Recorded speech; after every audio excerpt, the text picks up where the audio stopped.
I'll have like a month stretch where I'm like, yeah, fuck yeah, like I'm all into it. And then a week will come where that's not the truth. So my question is, how do you train your mind to rather die than not go to the gym? Okay, so the question he said is, he asked me earlier, he said, how do you have motivation to be consistent in the gym? And I said, well, the way my brain works, like I would rather die than not go to the gym. Now, of course, I would hope that if I ever missed the gym, I would back away from that. You gotta be flexible. Yeah, of course. You gotta be flexible in life. But why does my brain work like that? What's interesting, that's actually a perspective a lot of people have. Like Will Smith has videos where he's like, you can be better than me in any way, but you will not beat me on a treadmill. He had some analogy like that. And the idea being that he'll run until he's dead. He'll run until he's dead. And I think a lot of people that are successful use death as an analogy, not because they really want to die or because if they failed, they'd be like, oh my God, and they'd kill themselves, but rather because they don't leave, there's no other possibility. So when someone says, I'd rather die, what it really just means is there's a 0% chance. It's like, would you let your kid get hit by a car? No, you know what I mean, right? You're not gonna let yourself do it.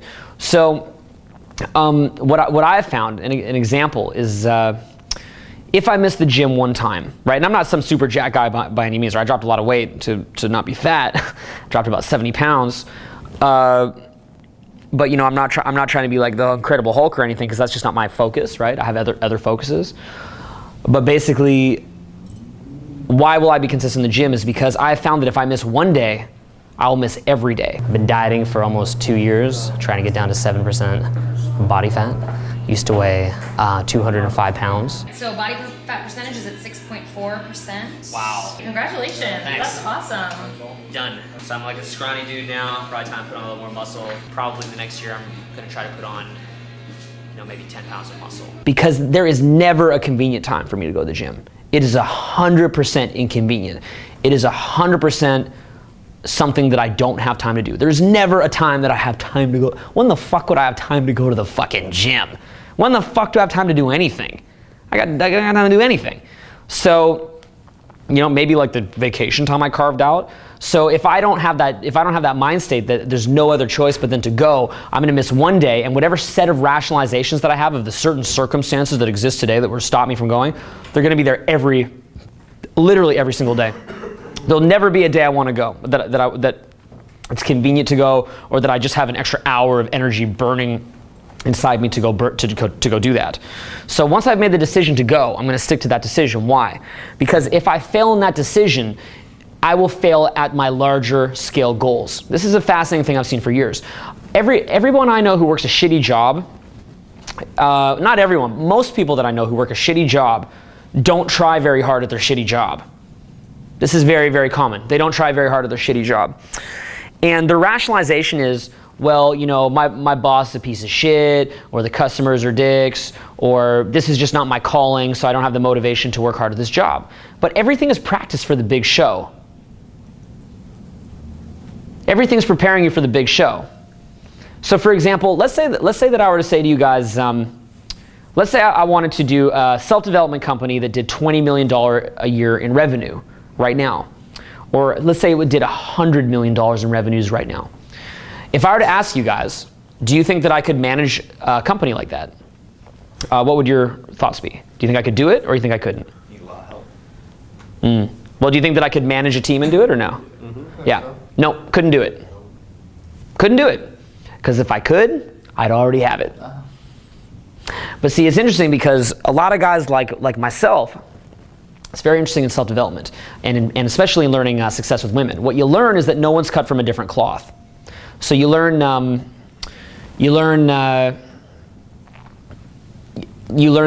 what one man can do, another man can do, and that anyone can learn success with women. If you hang around with me long enough, you're definitely going to realize I'm a pretty regular guy, and that anything you look, this guy's a fucking dork. He's like some nerdy little dork guy, just regular guy that does all the regular shit regular people do. So then the question is, what's the difference between myself and somebody else? Well, the only difference between me and somebody else is that I went out a lot, so I gained more reference experiences, so therefore I'm better at it. I have better results. But see, here's the thing. Although we're not cut from a different cloth, the fact that I mastered consistency is the difference, and most people will never do that. They don't have the ability to be consistent. So actually, in some ways, it's kind of interesting.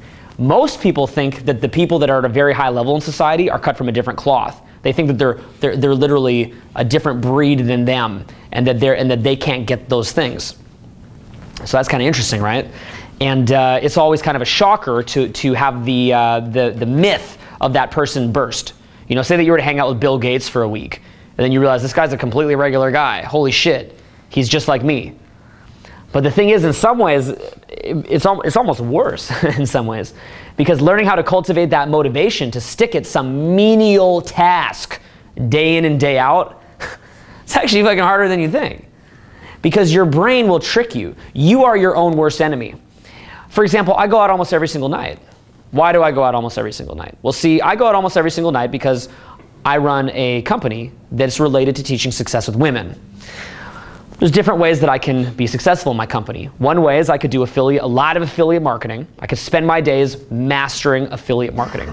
And then I could spend my days sending out press kits to different press people, and I could do a TV show. And I get a lot of offers for that. I could do little media pieces. You know, I could go onto Dr. Phil or something, and you know, teach Dr. Phil about why you shouldn't supplicate to women or something. Be kind of cool. You know, I could do something like that. A lot of guys want to do that. I think that's great. But I made a choice that I thought I would be successful in RSD by making the best product that I could and going off word of mouth. So see, most of you guys that are here right now, you're probably here off some type of word of mouth or product quality. A lot of you guys would have found out about us from the book The Game by Neil Strauss and thought I was a fucking dickhead. And then you saw the product quality, and then you went, well, he is a dick, but you know, some of these ideas are okay, so I'll keep looking at them. And then you keep looking, and then eventually like, okay, actually maybe it's decent. And then eventually you're like, I can't believe I'm doing this, but I'm actually coming to that program. That's what I hear that on boot camp every weekend. I was like, I cannot believe I'm here.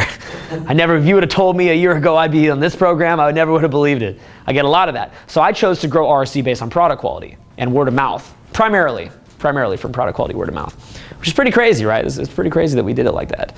It's pretty hard to become a market leader and yet do that off product quality and word of mouth, because normally you can't become a market leader off product quality and word of mouth, but we did it like that.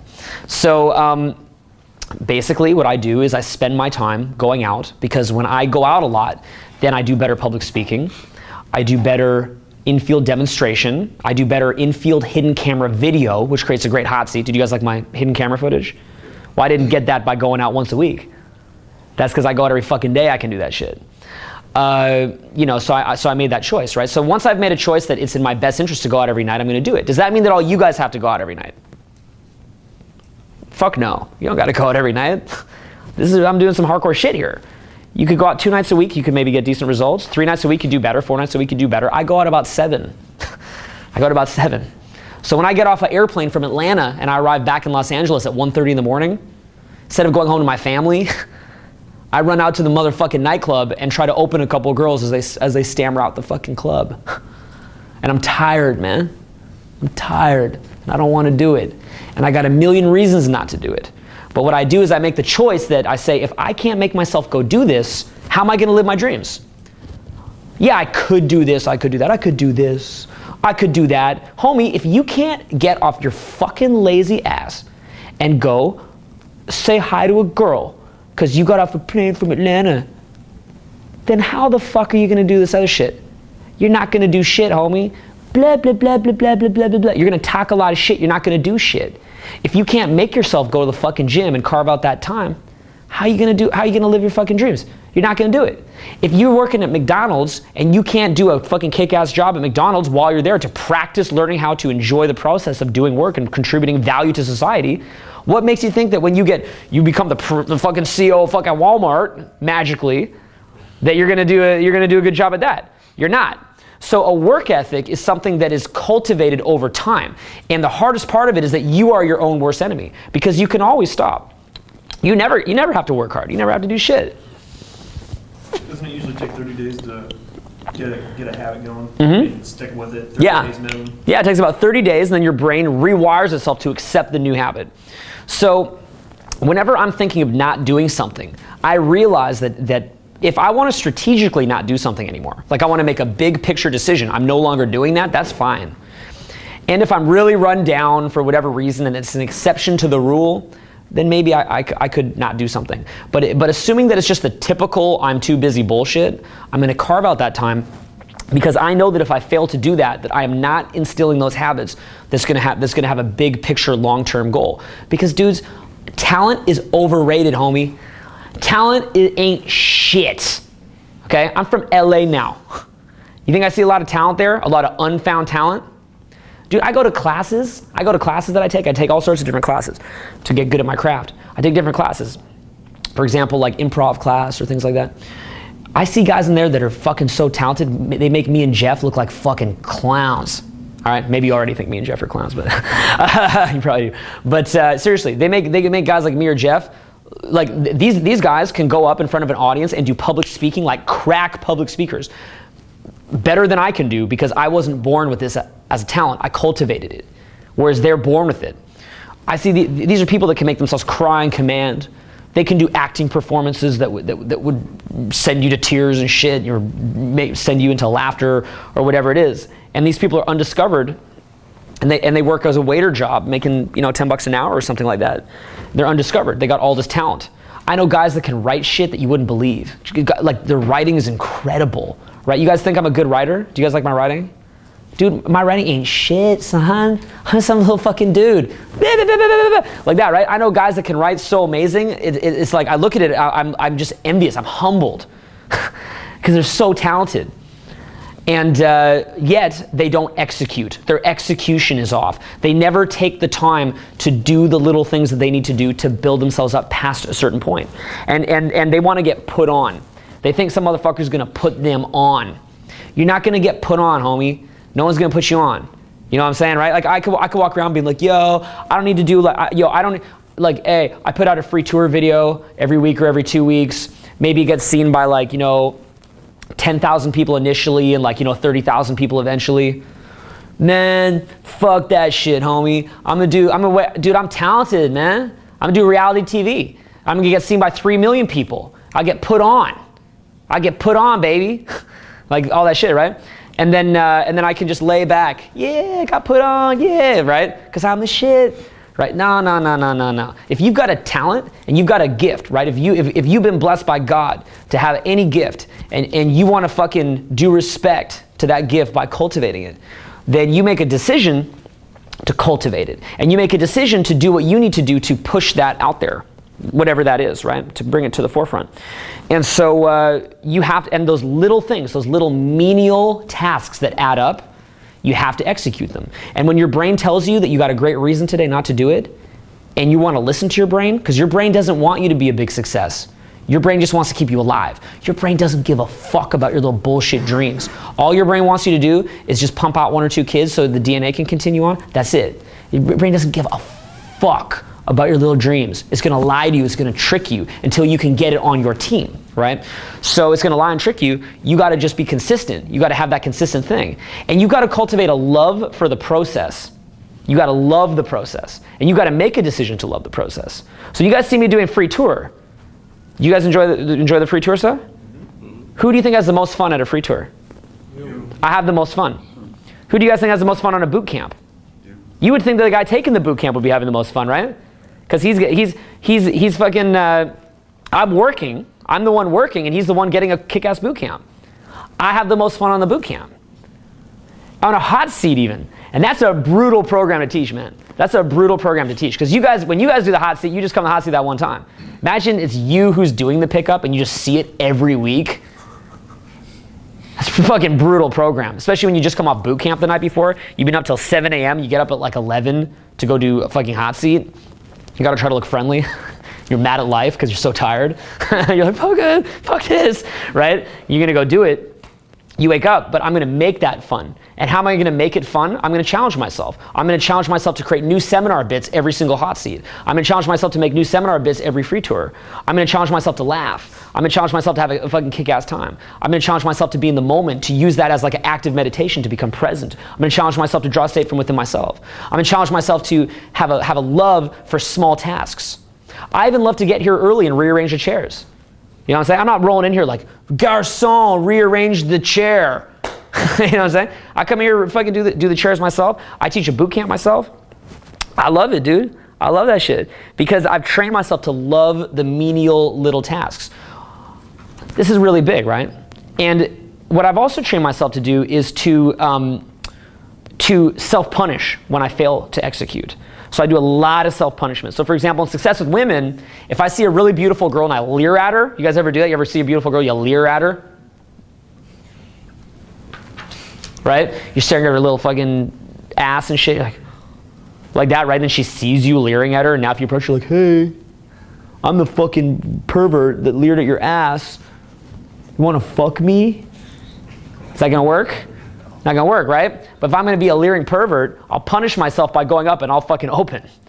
I'll be like, hey, I'm Owen. She's like, what's up? I'm like, I'll fucking do that shit to punish myself. If I don't make it to the gym, say after boot camp, say I got boot camp on the day, right? And I could go to the gym in the day. Yeah, I'm fucking destroyed, tired, but I could have gone. What's stopping me? Oh, at boot camp, poor me in my little first world. I live in the first world, and I couldn't go to the gym, right? I lived in the third world before, so I've seen the fucking real world. And you live in this fucking country, you don't have a problem, man. You don't got a problem. So if I miss the gym, what I'll do is I'll go to the gym even after boot camp. Now, if you're underslept, is that a net gain for your body if you go to the gym after you're up till fucking 6 a.m., 7 a.m.? No, because you got so much cortisol pumping through your system from not sleeping. Going and lifting weights probably fuck your body up.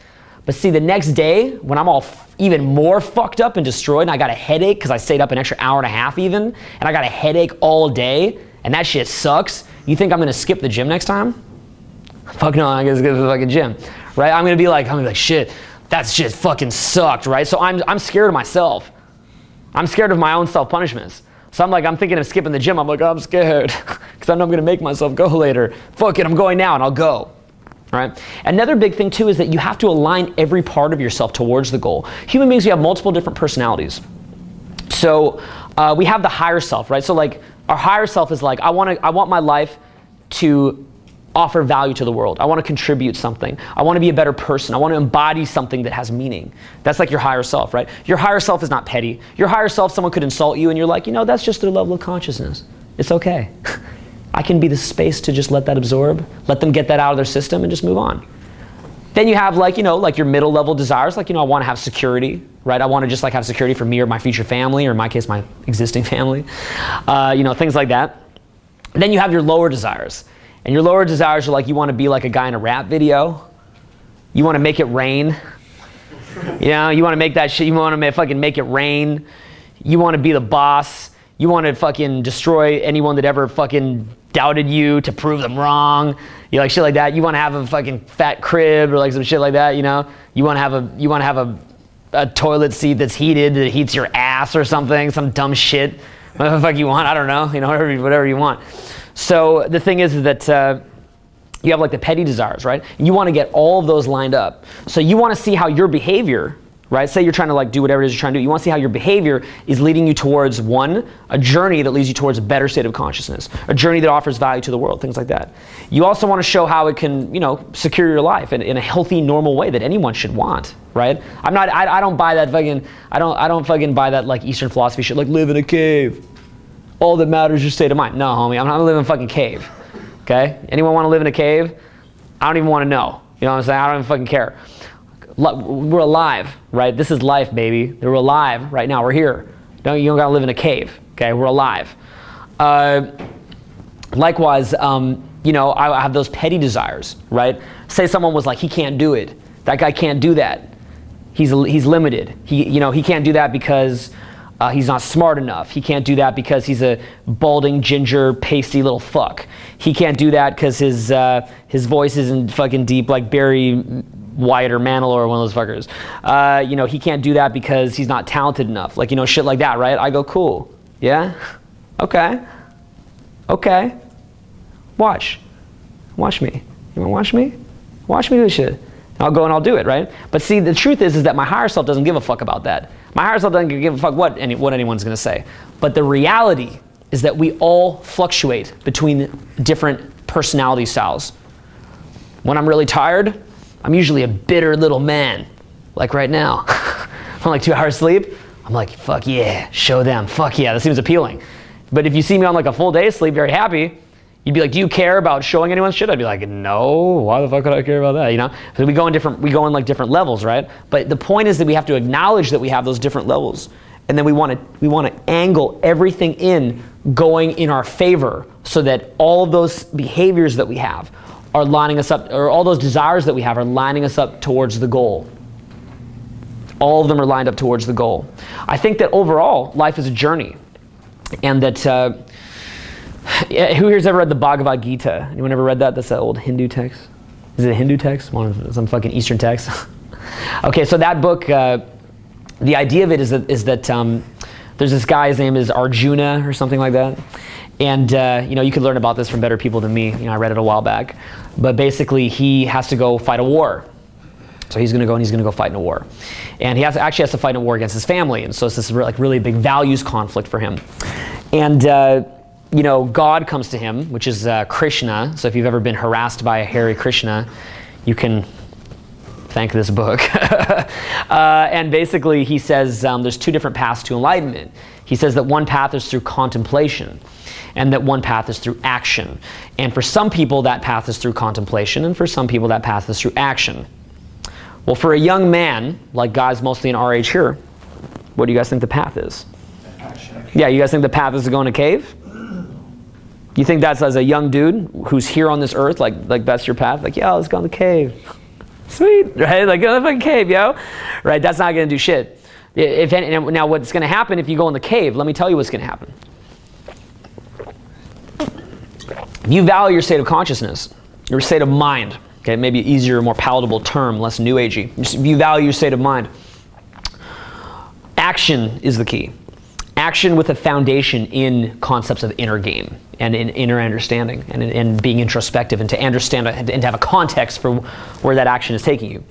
Because when people are not taking action, their way of navigating reality becomes too stuck in their head, and they get all these little principles and values and ideas that they think of how things should be that are not based in reality.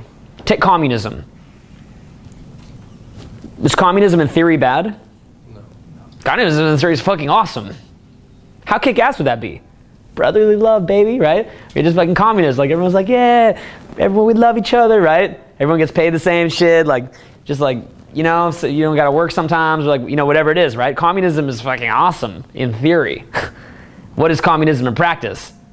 It's the dumbest shit ever invented, ruined the lives of millions of people. Imagine you grew up in that shit. Think about that. Motherfuckers grew up in that shit. Your whole life, you're stuck in some bullshit. Some factory that produces like 2 left boots or some shit because it's not efficient. Because some motherfucker thought it'd be just great if the world was like this. Okay, now of course there's a larger historical context to that, okay? So there's a larger historical context to communism, why that might have made more sense to them at the time. But that's an example of something that's not based in reality. That's based in an idea up in your head. Well, it's the same thing with business owners, right? Like business owners, if they're not taking action, you'll see them fall off their business because they're like, I just think, and that's the case, I just think, right? Like, I just think that people got to stand for something, and this is just how it should be. This is how it should be, right? It's like some little bookstore or something. They're like, I just think that people value a corner bookstore, right? And as everyone leaves, they're like, well, I just think this, right? It's not based in reality. It's based on some idea up in their head. So what's interesting about taking action is you keep getting hammered, right? You keep getting hammered over and over because you keep bumping into walls. So you have some journey that you're trying to take. Say you're trying to get good with girls. So you're trying to run a business. So you're creating a philanthropy. Say you're trying to cultivate a skill or a talent. Whatever it is, right? Trying to contribute something, anything, whatever your journey is. You're in your journey and you're going to keep hitting into these walls. You keep hitting these little walls. And in order to pass that wall, you will have to become more grounded in reality than you were. You will have to understand reality better than you previously did. And to do that, you're going to have to shift your paradigm. You're going to have to you're going to have to take a lens through which you were seeing the world that got you to where you were at, and you're going to have to switch it around. And then you're going to continue. And by doing this, you're peeling away the layers of delusion about how the world works and becoming closer and closer to an accurate sense of reality, which of course you'll never get a fully accurate sense, but you're getting closer and closer. And what's interesting is that as you go through pain Different petty and low-level thinking type paradigms are stripped away from you. So, for example, take me with my journey in RSD. Well, when I started, a lot of me probably just thought I'd look really, really cool. You know, I could look really, really cool in the pickup layer if I taught a boot camp or some shit like that, right? Well, then of course, you know, if you teach pickup, you're like some fringe society member. You're not going to look really, really cool. You're going to look like a fucking weirdo if you're teaching the job that I teach. So you guys probably never think of that, right? If you guys go, you go meet some girlfriend's parents, they're like, "What do you do?" I work as an engineer or something, right? People are like, "What do you do?" I'm like, well, we want to know what I was doing last night? Oh yeah, right? Like, it's a little weird, right? So if my paradigm is I'm gonna look really, really cool, nah, dude, I'm gonna look like a fucking tool. I'll look really, really cool to a few people that like RSD, but to the most people that don't like RSD or think it's fucking weird, look like a tool. So I'm gonna have to go into a different paradigm of losing the need for seeking approval. Does that mean that I've completely lost my need to seek approval? Fuck no. You could find, hypocrisy in my statements if you look deep enough, for sure. But I've had to lose a lot of it. There's no question. So forces it into another paradigm. Then you take something like even what I've done with RSD, where I work all the time. Someone might start a business because they want to make a lot of money. But of course, if you make a lot of money and you work all the time, what's the point of having the money? There's no point. What the fuck am I going to do with money? Like, no, really, what the fuck would I do with money? What would I do? What would I do? Make it rain. Yeah, like make it rain, dude. Like, yeah, I go to the club, like, make it rain, bitch. Like, what the fuck would I do with more money? What am I gonna do? All I do, on my boot camp, I'm gonna get when I rush to get to Subway to get my spinach steak salad in the 3 seconds that I have to eat in between hot seat and boot camp, I'm gonna get triple steak, bitch. Yeah, because I can afford whatever amount of steak I want on my Subway salad. What am I gonna do with it? You know what I'm saying, right? I got nothing to do with it. Because if I want to take RSD to a certain level and my self-development stuff to a certain level, I have to hustle, right? So my paradigm has to change from me getting titillated by getting stuff to me being titillated by the person that I can become in the process of doing that and embodying those characteristics and representing those characteristics. I have to change to a paradigm where I enjoy the creativity itself. I get to a paradigm where my love is for the level of creativity and the level of kind of like how streamlined I can make what I'm doing. That's where the love comes from, right? So like my world is kind of interesting because most people when they get time off, they're like, it's the weekend, bitch, right? Like they want to go like fucking drink or some shit, talk with their friends or do a barbecue or something or watch a baseball game or something, which great for them, right? That's cool. But in my paradigm of the world, for me taking a break is to let my brain neurotransmitters recharge for a couple days so I can come back strong. What happens to me is like I'll do so much stuff, my voice will go out like it is right now because I do too many events in a row. But as I'm doing all those events in a row, I'm getting better, which I love. But my voice starts to go out, or I get tired, like I did too many events in a row right now, so I'm kind of like tired, right? And then I feel the pain of not being at my best, and that pains me. It's like a fucking dagger to me. Like I did boot camp this weekend, right? Guys fly all the way in to like come and see me from different countries and stuff, and they want to see like amazing shit, and like my voice out, and I'm tired, but I want to rock it, dude. I want to kill. So I want to fucking kill so bad, like that's my love, you know what I mean? That's my love, is to like fucking kill for the students and then to suck them into it. Like remember, like when we did it this weekend, right? When you see me killing, how does that affect your performance? Makes it better. Yeah, it just like pulls you up, right? It's like amazing. So that's what I love, dude. Like I love that. Like I could start crying just even talking about it. I love that. So like I don't give a fuck about having time off or about like getting titillated. I want to fucking kill. You understand what I'm saying? I want to kill. So it's like the goal at the end of the journey, that's just a thing to give you a direction. But actually, what it does, it changes your state of mind. You get to inhabit a different state of mind. And so when I see other people that are getting pissed off about petty shit, I'm like, whoa. Like, someone's like, this person doesn't respect me. I'm like, man, do you know how many people don't respect me? Do you even get it? Who the fuck are you talking to? Right? And like it's shocking. It's shocking to me. I see people getting mad, like, I went and did this and it didn't produce a result that I wanted right now. And I'm like, do you know how much shit I do that doesn't produce a result I want right now? I don't care because I'm in it for the long haul. So I love the journey. The journey is what grounds you to reality. The journey is what helps you to become present to the moment. It makes you surrender because the journey fucking kill you. The journey is going to take the person you are and it's going to kill it. And then it's going to make you have to transform. And then you're going to eventually have to kill that thing and transform into some other thing. You're going to have to kill that thing and transform into some other thing. So very, very powerful when you decide to play at a high level for your state of mind. It's a love, man. It's my love, dude. Because I've had it. Whatever you want, I've had it, right? I've eaten in almost every nice restaurant in the world. You know what I'm saying? Almost every fucking 5-star restaurant. Probably not, that's probably a huge exaggeration, but it damn well feels like I was fat. You guys see me in the show Transformations? That was fucking a lot of fucking fine-ass 5-star dinners in there, baby. That was a nice 5-star tummy. That was a 41-inch fucking, that was like the remnants of a lot of 5-star fucking foie gras. You know what I'm saying, right? That was a lot of that shit. I traveled everywhere. I've stayed in every like fucking nice hotel because my business partner Nick like collects Starwood points. So he's fucking staying everywhere. I've been fucking banging chicks for a long time, so I think I've been with every type of girl that I'd want to be with, although you never know, okay? I'm gonna keep trying. You never know. I've had great friends and shit. Like what's left? Right? What's left for me? I'm overstimulated. I'm like the druggie that like I took shrooms, I took hash. What do I want? I need more heroin. You know what I'm saying? There's nothing left, right? There's nothing left. So see, a lot of people, when they get success, when they get material success, they become jaded and depressed. They get very jaded and depressed because they're numb. They're numb to everything. There's nothing left. So then you change paradigms. And you find, and the love comes in the creativity. The love comes like from that like flow state that you get. The love comes from the state of mind that you inhabit. The love comes from a sharper perception of reality, from a greater, broader, and sort of different type of experience with depth and experience with context. And so this is my passion. This is my love. This is why I wake up. When I wake up in the morning, that's what's waking me up. You said when you're in transformations, you wait a lot. Mm-hmm. When you were getting positive results from the weight that you were in, did that motivate you to stay at that weight? Oh yeah. You were getting that positive results? because when you're getting laid all the time, and you're fat, you think it's hilarious. Yeah. Yeah. So, I don't want to go ahead and I don't want to go ahead and put you down or anything. But like, did that motivate you to stay at that weight because you were getting positive? It makes you oblivious, because that's the thing. You're oblivious. You don't even think you're fat. You think you look good. I thought I looked good, dude. I thought I looked awesome, dude. I had this amazing hair. I thought. I didn't give a fuck. You know what I'm saying? But yeah, anyway, so the question though is about motivation, right? That's the question you had. The question is motivation. So motivation is an art. Motivation is an art, right? And to get the motivation to play at that level with the big boys, you go deep. Are you getting that sense? You go deep. Now when you're hearing all the stuff I'm saying, did I come up with that overnight? No, that's from decades of motivation. And I could talk longer. I could talk all day about where it comes from. I could talk about God.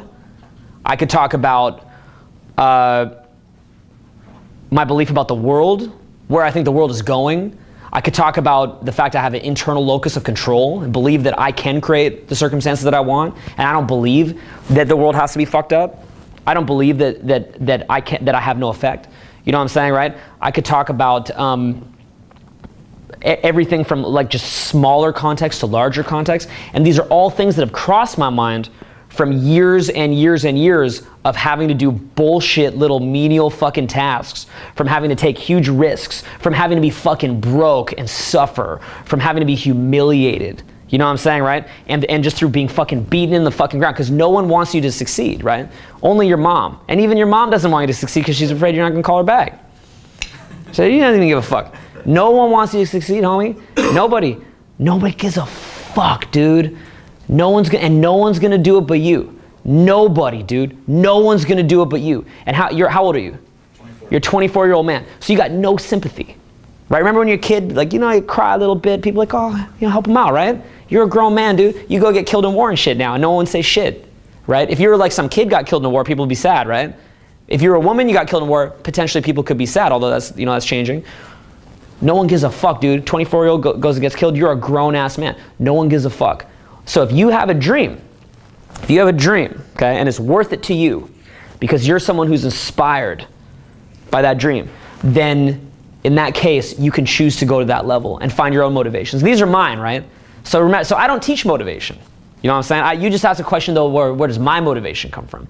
I'm not here to teach motivation, because if I want to teach motivation, I have to learn the headspace of the masses and get in the headspace of the masses. And I also don't think that everyone should be motivated. I think that society needs a range of different personality types. So if if you're happy the way you are, you hear this shit, you're like, what the fuck, right? You know what I'm saying? That's intense, dude. What the fuck is this shit? Then you don't need to go to that level. But when you decide to go to a high level, if you make that decision and they call it burn the boats. You ever heard that expression? So it's self-help when they say that, take like the Iliad of Homer, right? Where like, the Greeks go to invade Troy. Well, one of the first things they want to do is they want to burn the boats, so the only way that those soldiers can survive is if they storm into Troy and get the materials that they need to plunder it and then build the boats to go back home. So now you're playing to win, not to not lose. Because if you leave the boats there, you could always leave, so you're not going to take the risks. But if you burn the boats, you're fucking gonna win or you're gonna die, right? So I burned the boats many years ago. I burned the boats like a motherfucker. Because if I were to stop what I'm doing now, I've still got all this dumb fucking idiotic video shit sitting everywhere, and I'm gonna have people coming up to me going, "Whatever happened to this?" And I'm like, I just wanted to sell cars. Is that weird? You know what I'm saying, right? But I burned the boats in much, much deeper ways than that. I graduated from a great school. I could have been climbing the corporate ladder all this time, but I chose to be some fringe teacher guy, right? And to see where I could go with it. I chose to invest my time and my energies into dreaming big. And I could fuck it up, I could just kind of stagnate and it could just kind of stay here. But you could see in the next 20, 30 years some crazy fucking shit happens, right? And I've laid a foundation for that. I've laid a foundation where if I'm lucky, that could happen. I've made it so that if I get lucky, I could seize it. I still got to get a little lucky. But funny, I've gotten lucky quite a few times. So maybe it could happen, right? Maybe it could happen. And I think when you have a positive intention, it's more likely to happen too. When you want not just for yourself but for others, it's more likely to happen too. But if you are cursed with inspiration, you know what I'm saying, right? Because people who got no inspiration, that's a blessing. Because they can just fucking sit around whacking off and fucking doing shit all, and they can be happy like that.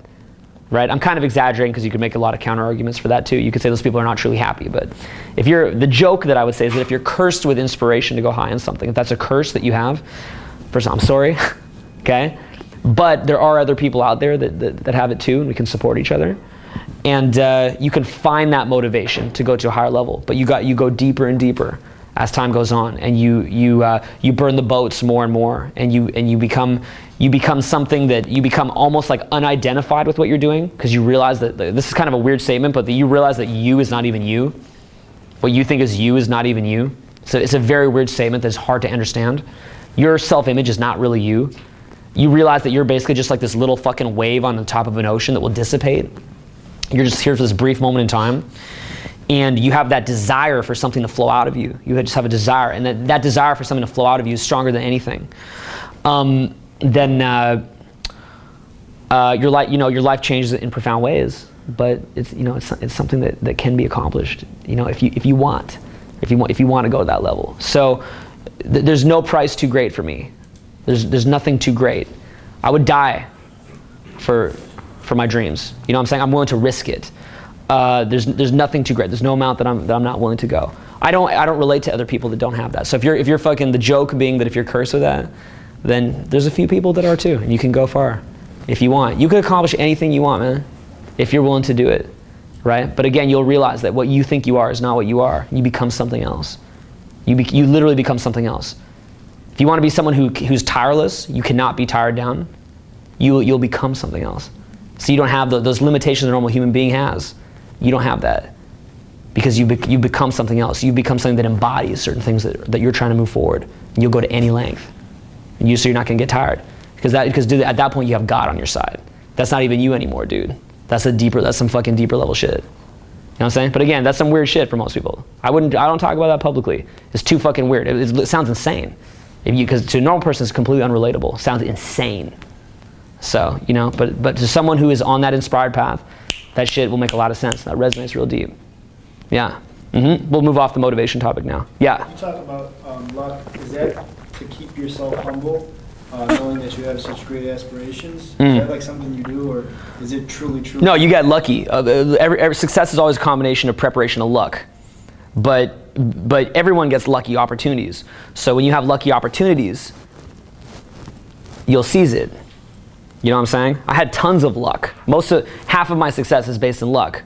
But see, what's funny is that what you would call, here's what's funny. Shit that most people would call unlucky is what I call lucky. Does that make sense? Like shit that fuck me over, most people call that unlucky, but that's actually lucky. Because think of it like a seed. If you put a seed on, like some farmers, if they have a seed and they want it to grow strong, when the seed sprouts, they'll put even more soil on it. So this forces summon more energy to go up higher. So that seed might say, oh, there's more soil dumped on me, that's unlucky. But actually that's lucky. So, you know, and then there's also positive luck. Like, I've met a lot of really amazing people that help me. But isn't it funny that when you're an inspired person, people want to help you? I'm not coming to people like, hey man, my name is Owen, and I just really want to learn this so bad because it would really help me. Could you help me? You know what I'm saying, right? I'm not like that. It's like there's a greater purpose. And people are like, yo, if like that dude looks like fucking legit in terms of being an inspired motherfucker. So in their sense, they feel like if they come help me, that whatever energy that they put into me, that's going to translate out into bigger things. So people are more likely to help me. On the other hand, people are more likely to also think I'm a fucking idiot. So it depends, right? Like it's a mix. But yeah, it's half luck, half work ethic. And it's those small little tasks, dude. Like, yo, if you can't even make it to the gym, what are you doing? You know, what the fuck are you doing? You know what I'm saying, right? It's the little things that add up. This isn't like some big rah-rah speech, right? Success is like a quiet daily set of tasks, real small, real small, right? Like it's like people like you guys ever seen like that Al Pacino speech in Any Given Sunday where he talks about like pumping up his team in that thing, right? Like you're gonna win this thing or whatever, shit like that. That's just kind of cool, right? Actually that stuff's not really helpful for someone who's successful. That's not really even helpful. It's kind of helpful. It's like inspiring. I kind of love it actually, but success is done like for me. How is success done? It's like that fucking, like, an example would be like the gym. It's like that quiet walk to the gym, like footsteps. Some empty ass gym late at night. Like that, you know what I'm saying, right? My major success is clearly not the gym. But the point is, right, like success for me, like with RSD is like, as I sit there late at night watching my videos of my speaking and seeing where I can work on it over and over and over. Or as I sit there studying other great people and then comparing it with what I'm doing and looking at it over and over and over. Doing 20 minutes of quiet meditation a day, over and over and over. Making the choice to eat foods that enhance my brain neurotransmitters, over and over and over. Choosing to go out and do a boot camp with only 3 students at a 3-on-1 student to instructor ratio, over and over and over, so that I can develop seminar content and work on my game. The choice to walk down the fucking hill from my house to the club to work on my pickup stuff, which is part of what I teach, therefore I want my product to be good, over and over and over. It's very quiet. It's a very quiet process where you're just drawing your state from within yourself, doing these like simple little tasks, but finding love in those simple little tasks. It's not this big rah-rah speech where you do this one thing and something big happens. See, the way that we did RSD, people would always ask me, how are you going to scale RSD? How are you going to make RSD really big? And it's funny because I'll be like, I don't know, I'm working on this DVD. And they're like, yeah, DVD, cool. But how are you going to make it really big? And I'm like, I don't know, I got this new little forum thing I'm working on. It's called RC Nation. I'm going to work on it. They're like, yeah, but how are you going to make it really big? This is at business conferences. They always want to hear how you're going to scale and shit like that, right? Or they're like, what are you up to? I'm like, well, I'm working on this new free tour video. I'm editing it. They're like, but how are you going to make it really, really big? It's like, you know how? What I do is I focus on maybe 1 or 2 or 3 things at a time, and then I just do it. And then I get that done, and then I do the next thing. And then I get that done, and then I do the next thing. Maybe I'm focused on getting a staff member to train them. Well, I'm training a staff member, right? You know what I'm saying? And I just focus on that thing that I'm doing. Of course, I have an overall vision of strategy. Of course I do, because I'm kind of exaggerating. I see the big picture fucking hardcore. How can you not? But nonetheless, I put my focus into that. You want to know another big thing in terms of success? I don't give a fuck about networking. I'm not trying to get put on. I go to a few networking events with people that are just my friends, and I kind of go to just have fun. But for the most part, I'm not looking to get put on. Because see, yo, I can go, let's say, like, take for example, you guys know Zappos.com? You guys ever order shoes off there? Really cool company, right? So Tony Shea, I don't even know how to pronounce this guy's last name, is my homeboy. He's on our board of advisors. But that sounds pretty crazy, right? Holy shit, you got Tony on your board of advisors, right? He comes to help us just, from time to time, because he's friends with Nick. Holy shit, that means automatic success. Tony, holy shit, right? Because Zappos is worth billions of dollars. What is Tony gonna go make a next free tour video for me? Is Tony gonna be on the free tour? Like, yo, you click on the video and fucking Tony's up on the video shit? Yo, what's up, it's Tony? Right? That's not gonna happen, right? So I'm not worried about, I'm not like dude, I've fucking shared a stage with like Bill Clinton or Ted Turner or guys like this. And Bill Clinton's a huge inspiration to me in terms of some of the stuff he'd done, right? I read some books about him. But what's Clinton gonna do for me? Clinton gonna do my shit? Is Clinton gonna make my game tight, yo? Clinton's gonna help me fucking get my game tight? What's he gonna do? Actually, Clinton probably could help me get my game tight. Right?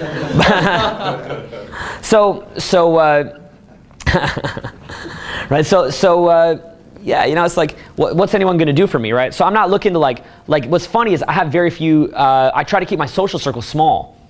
I actually cut off almost all my social relationships, but I just have a couple friends. And of the friends that I have, they're just people that I enjoy talking to. And the funny thing is people think, oh, you wanna have like high status friends and shit? No, I don't care about that. I just like hanging around with funny people. Just people that are funny to hang out, I just joke around. That's literally it.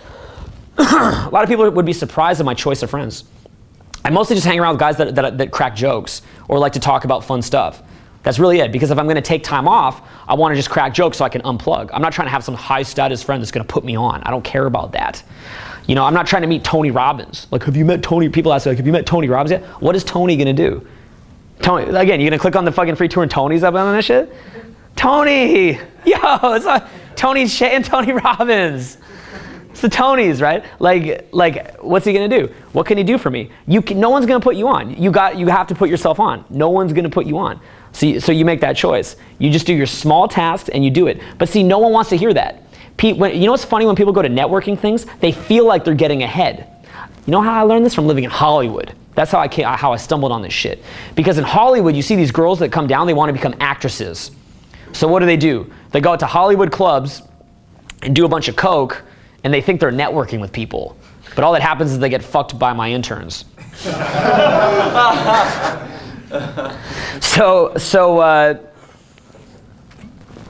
Because when you go out to some Hollywood club and you're meeting all these like high status people, you think you're like, you feel like you're moving ahead. You're like, my life is moving forward. I hung out with this person. I snorted coke off the dick of Jerry Bruckheimer and shit like that. Dude, you can snort all the coke off the dick of Jerry Bruckheimer you want. It's not gonna make you the next Julia Roberts. Julia Roberts didn't fucking snort coke off Jerry Bruckheimer's dick. Does this make sense? Right? So the way that, the way you become a great actress is by fucking studying the grades, going to acting class, going to auditions, that kind of stuff. Not by fucking partying. So I realized that young, because I moved to Hollywood young. I see how people like ruin their lives by thinking that other people are gonna put them on and shit. Oh, it's all about connections, all about connections. Yo, if you got your shit tight and you have a good work ethic and then you strategically meet the right people at certain times, then you'll get put on. But you have to do it in the right way. Okay? This is what's amazing too about the age of the internet is you really don't need people to put you on. Because back in the day, networks were controlled by NBC, CBS, ABC, then eventually Fox. But you don't, so like the ability to reach people is controlled. We have the internet now, Web 2.0, right? It's funny because we have like fucking different DVD products and people are like, yo, are you pissed that like people can BitTorrent your DVD products? Who are BitTorrent my DVD products? Come on, tell me. That's it? You fucking liars. Okay, so right? But I don't give a fuck because the same technology that allows people to steal our DVDs is the technology that allows us basically to have our own TV station. So we don't have to I don't need to go on fucking NBC and put up with some dickhead that's gonna be like, but is this manipulation of women, blah, blah, blah, blah, blah, right? Or some stupid shit. I don't have to put up with that shit if I don't want to. If I want to, I can. Because I can make my own shit. I have control, right? Internet's amazing for that. Internet's provide a new level of self-control for anything that you wanna do. But people don't even think of that. That's a fucking blessing right there. A lot of great fucking inspired people are gonna be able to come up through the internet. It's amazing, But anyway, yeah, so the big thing I learned is that success is about just quiet little actions, getting rid of anything that's unnecessary. In my email or on my text message, I get offers that most people would fucking kill for. Like maybe not kill for, but you know what I mean, right? They'd be really psyched about. Do you wanna go do this? Do you wanna go do that?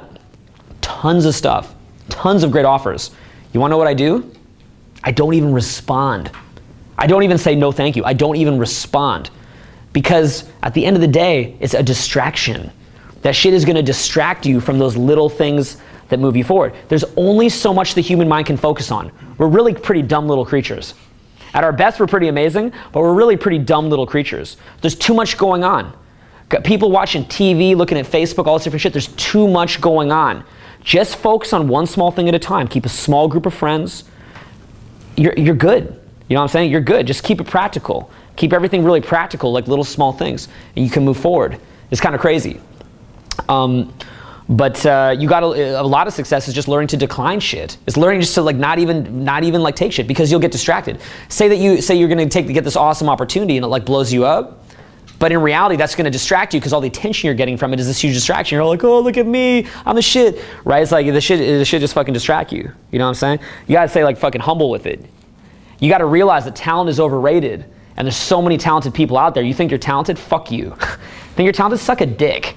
Go get a talent to suck some dicks. Like you have no talent. Talent doesn't mean shit. You could have talent, you could not have talent. It doesn't matter. It's the execution. Maybe you should figure out what your most natural talents are and cultivate those gifts. I mean, that's, you know, going with nature, right? That's going with what God wants. But the point is that you have to basically be an executor, and then from there you're going to be successful. That is what's going to make you successful. Is those things. Not some fucking talent, not getting put on, not meeting this or that, but those little execution. People don't want to hear it. People do not want to hear that shit. They want to find the fucking little lever to cause a chain reaction of events to happen, of this and that, and blow up. But the way that I did it was like this. This was my philosophy. So if you guys see me do big things when I'm older, you could see this was the philosophy that I used. It was a philosophy that was based on an internal locus of control, a philosophy of personal responsibility. You know, and going to whatever, you know, changing my brain around and mind fucking myself in whatever way I had to find that discipline to just go about shit every day. That's how I did it.